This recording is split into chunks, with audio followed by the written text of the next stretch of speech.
So today we're going to build a simple web page using Coding with Chrome. Coding with Chrome is a cool new Google product that is about to be released that allows you to edit HTML and write JavaScript code all within your browser. So if you already have Coding with Chrome installed, it's pretty easy to open it. If you click the apps link in your browser, or if you don't have an apps link, you can just go to Chrome apps. That will open up all of your apps, and you can see here all of the applications you have installed in your Chrome. And I'm going to go ahead and click on Coding with Chrome. And that's going to open this up, so you can see here we've got the Coding with Chrome Chrome app right here. So we can take a little look through this. We've got a couple of options up here. We can connect to Bluetooth devices. If we were going to do anything with robots, that would be great, but we're not going to do anything like that. We've got a nice help icon, and we can minimize the screen here. We can create a new project, and we can also open any projects that we have. So right now let's go into code because that's where we want to start. We'll click on code and we'll have a bunch of options here. We're going to just do a website here. So we're going to click websites. And once I click that, it's going to open up my editing view. So we have a couple of things here. The very first thing you want to do to build HTML is you want to come down to the menu here and you want to click HTML from this little drop down menu. So this is very important. If you don't do this, anything that you write in HTML is going to come up as JavaScript, and that's just going to get weird. So we can write code over here. Anything we type in over here is going to show up in the right side of the window. So you can see here we've got this isn't valid HTML code, but we'll see this pops up on the right side. And we have a few buttons that allow us to work with this. We have a button that will show us whether or not we've got the right syntax. We've got one for auto-completing. We won't get into auto-completing right now, but if we use auto-complete, it will allow us to identify options we have for different code. We've got an undo and a redo button, and we can save our file. And over here we can have right now we have it selected so that anything we change, it's going to automatically reload our page. We can refresh, we can stop, we can play, but none of those are really that useful for automatically updating. So let's go ahead and just delete everything on this left side of the screen. So right now we have a basic file. We can save that. We'll go ahead and save that as our first project. You can see that this is going to save as a CWC file. So we will save, we'll just say first lab.cwc. There we go. So we hit save, and now we've got our file saved. So let's go ahead and we will start off. So all HTML starts with elements or tags.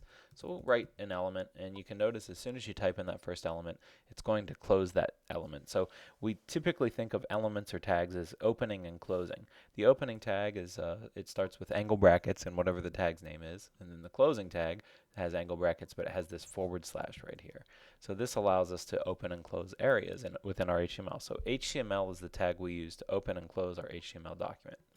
If we want to use a body tag, this is what the tag we use to open and close the body of our document. So this is where we'll write things. So, if we want to just check to make sure this is working, this is the first HTML I've typed. If you go ahead and write this in with your Coding with Chrome, you should see something similar on the right side. Now, this isn't too exciting. What we're going to want to try to do today is build just a simple About Me web page. So what we can do is we will go ahead and start with our body. And, like most pages, we'll go ahead and create a header and a footer. So the header here is we'll say this is just about me. And we can see on the right side our header is going to show up. Then we'll create a footer. So you can just type this into the left side and you should see it show up on the right side. So on our footer, we'll go ahead and we'll put some information about the page. We'll say page created by, well, this is me, so I'm going to go ahead and say Timothy James. So there you go. Now we have a basic page. We've got a title, or kind of the header of the page. We've got a footer for the page. And this is actually kind of fun. You see you modify things on the left side, you modify things on the right side, we get the updates. But go ahead and pause and make sure you've got this much entered, and then we'll go on with the next part. So next, after we've created our body and our basic page information, we're going to go ahead and create a new tag at the top. We're going to call that head. And the head tag contains all of the things that we're going to do to change the way our page is laid out. We might include other files in our heading. We might include data about the page or keywords about the page. The head typically includes things that don't show up directly in the page. So if I type something crazy in here, well, that's going to show up because HTML doesn't know what that is. But if we type in other things like we should, like a style, you can see the style doesn't actually show up. Anything we type in the style, it's going to be interpreted as style. So this is where we put our CSS, cascading style sheet information. And styles allow us to change what we're going to do with the text, how it's going to be shown, how it's going to be displayed. So if we want, our header to look like an actual title, let's go ahead and make it bigger. So we use these curly braces. They're if you look on your keyboard beside the P key, there are two curly braces. There's square brackets there, and then there's curly braces. If you hit Shift, you should be able to enter those curly braces. So header, we'll go ahead and make the font size 20 point. There we go. Now you can see on the right side, About Me is much, much larger. I don't really like the default font that we're using here, so let's go ahead and change it for our whole body. We'll go ahead and create a body tag, and we'll say Font Family Verdana.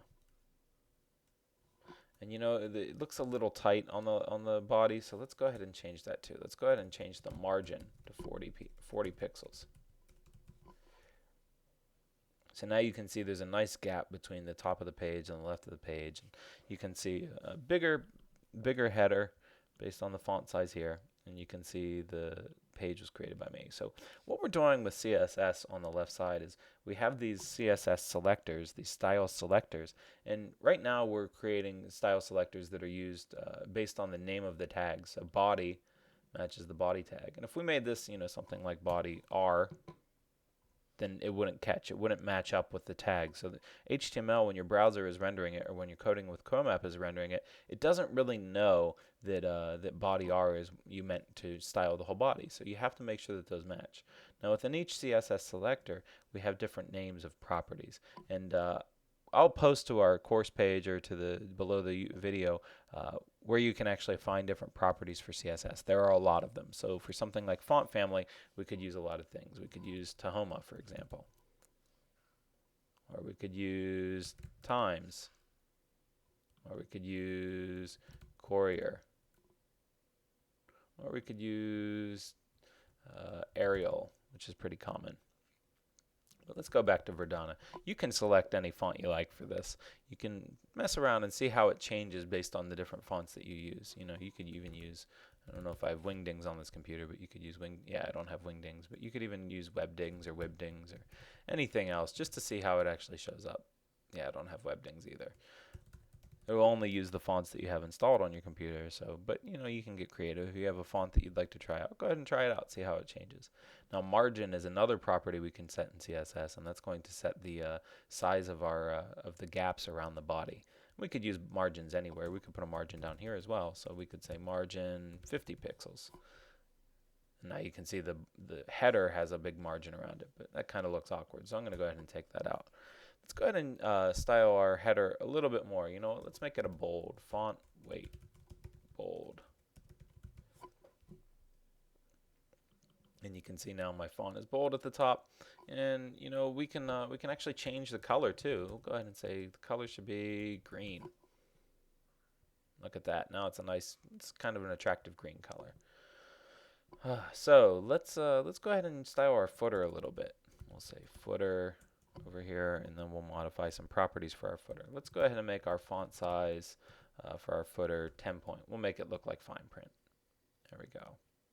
So, and we'll also make it italic.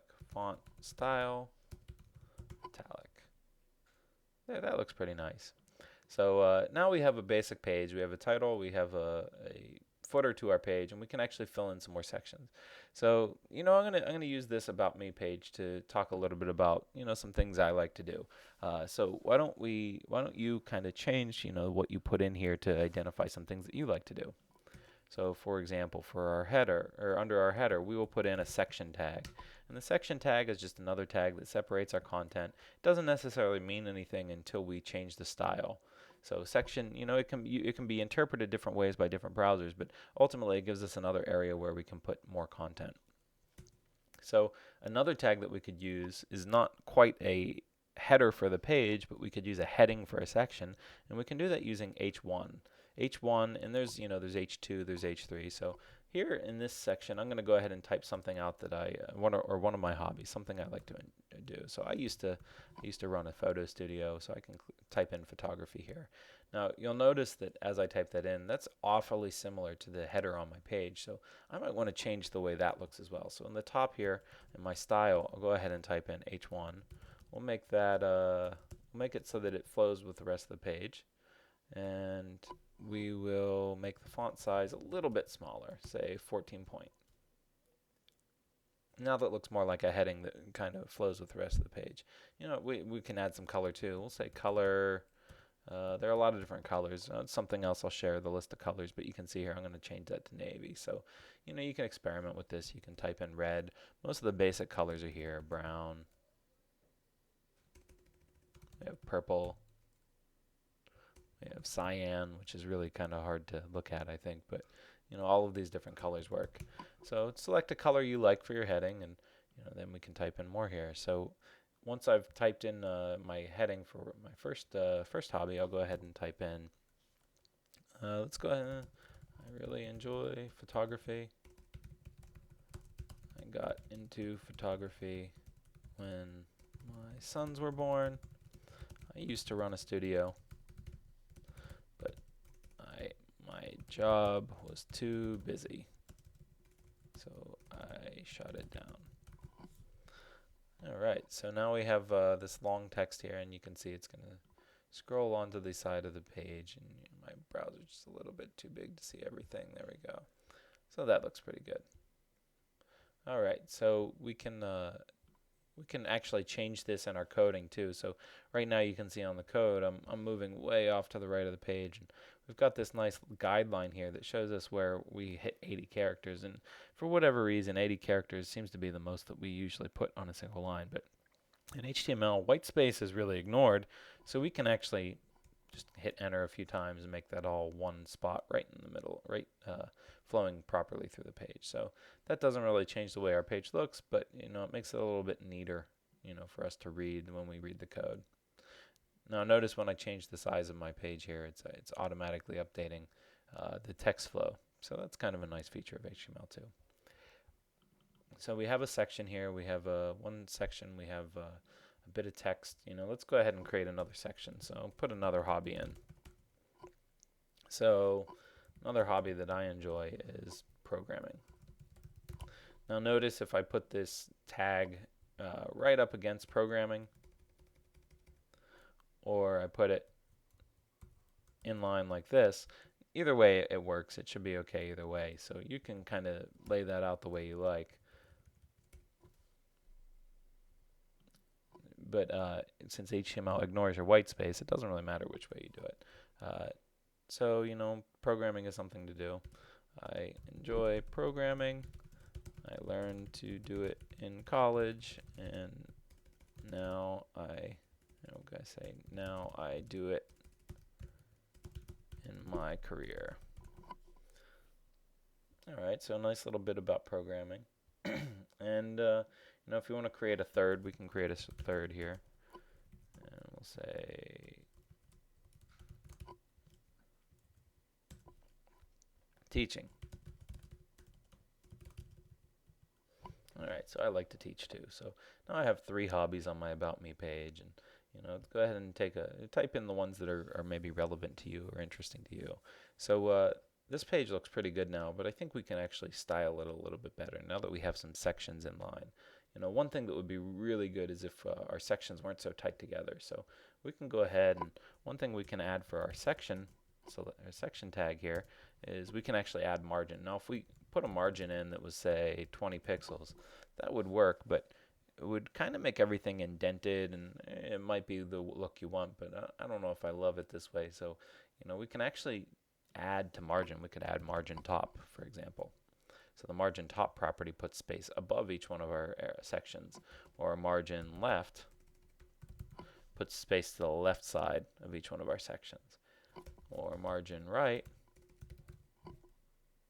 put space to the right, which you can't really see as well. So let's go ahead and do margin bottom, and that's going to allow us to space these out to the bottom. And I kind of like the spacing that gives us. I think it looks nice and natural and readable. So this is good, but I think maybe we could probably have a little bit of space under our header too. So let's go ahead and give that a margin bottom. We could give it 100 pixels and make it really dramatic, or we could just say 10 pixels and make it just a nice spacing. I think that it would also look better if we had a border. So we've talked about font family. We've used margin top, margin left, margin right, margin bottom. We've looked at font size, font weight, color. All of these different properties will allow us to change different ways that the text looks. But we can also add a border. So we could, to our header, we could do border. We could say border is 2 pixels. Which doesn't change anything because we've only told the border how big it should be. So border is a little bit more complex. Border, we can say, border, let's say we want to make that 2 pixels and we want it to be black. So let's go ahead and just type black. So you can see here it's still not going to show up because what we need to tell it is what kind of border we need. So let's go ahead and say solid black, and now you can see my border shows up, and you can see that whole thing. So we could also say border solid green or gray. Change that a little bit. We could also say that the border is dotted, or I think we can also do dashed. So borders are a little more complicated because we can't just say one thing about the border. We say the border is, we give it a size, we give it a type, and we give it a color, and that will cause our border to be laid out properly. Now we can also change our border, so that we can only have a border bottom. So if I said 2px solid black, that gives me a nice line along the bottom of my header, and kind of gives it like it's like an underline, but a nice little bit of separation. So this gives us a little bit to work with here. Now we have different headings. We have a header at the top of our page. We have a nice footer. It would be great if we could link our content though. So if I wanted to say I want to link to something that I did for programming, HTML is all about linking to other pages. So we use a very simple tag. It's called an anchor tag to link to a different content, and the anchor tag is simply A. And if we open our anchor tag here and we close our anchor tag on the other side of our name, just like this, you'll notice now nothing is actually happening because we're not sending it anywhere. But we're going to send this link to our blog page. So what I'm going to do is I'm going to go ahead and open up another Chrome window, and we'll say, I'm going to go ahead to the blog page for our course. And I'm going to copy that. I'm going to go back to Coding with Chrome. So here we're going to get into a new concept within HTML. So far we've only looked at tags and elements, and we've looked a little bit at styles, but we're going to introduce a new concept, and that's called our attribute. So lots of different elements in HTML have attributes, and what they are just additional properties we can set for each one of our elements. So here we're going to say href. And what this is just the reference for the page that we're going to use. And we're going to go ahead and paste in the link to our page. Now you can see that our page now has a link in it. If I click that link, it's going to open up my page here. So you can see, we can we'll go ahead and come back here. So it's going to open up the page for our course blog. So you can see here that I've got that underlined, and if I wanted to, I could change the style of what a link looks like. We could say maybe we want our links to be bold.